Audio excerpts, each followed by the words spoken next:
Have you ever kind of looked back at your family history and just wondered why? Why is it that after generations of people working so hard, there's no real wealth to show for it? Well, today we're diving into this really fascinating and kind of provocative idea from breaking the bloodline pattern. And let me tell you, it suggests the reason it's probably not what you think. So to really get to the heart of this, we have to start with a question. And I'll be honest, it's a very direct and, for a lot of us, a very personal question. It's one that just cuts right through all the usual stuff about the economy or just having bad luck. Just let that one sit for a second. Why, after all this time, has your bloodline never crossed that specific threshold? The answer, according to the source material, isn't hiding in your bank account. It's found in your inheritance. But, and this is a big but, it's not the kind of inheritance you're thinking of. We're talking about something way deeper, something you can't see that's been passed down from parent to child for who knows how many generations. It's this invisible inheritance that actually dictates your financial reality way more than any single paycheck ever could.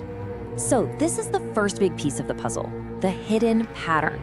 Think about it like a silent, unwritten family rule that no one ever talks about.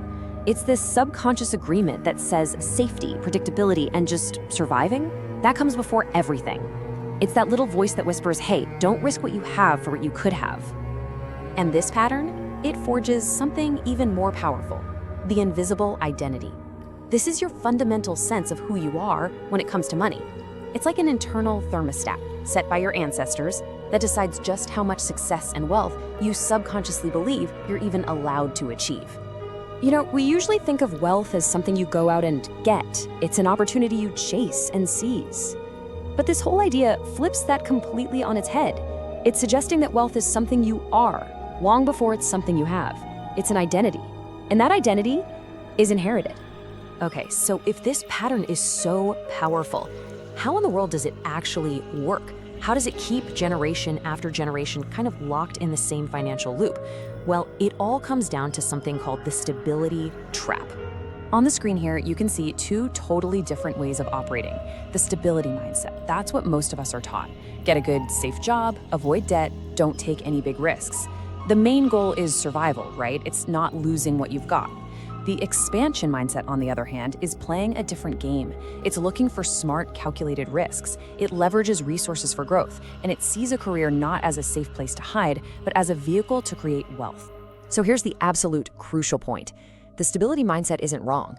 In fact, it was probably a brilliant strategy for your ancestors to get through some really tough times.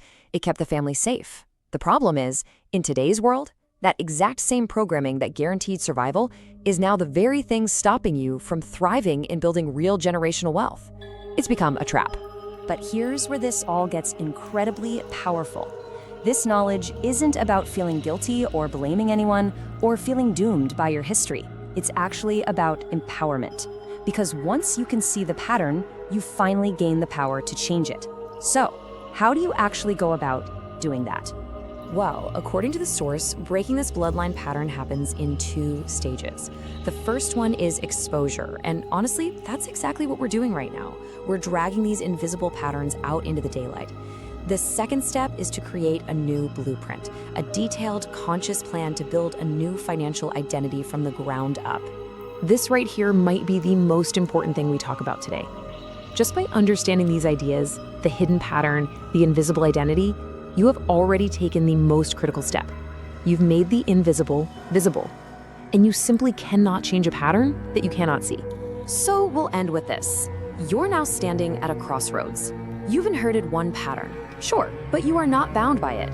The awareness you have right now gives you a choice. You can be the generation that finally breaks the cycle. So the only question left is, what pattern will you choose to pass on?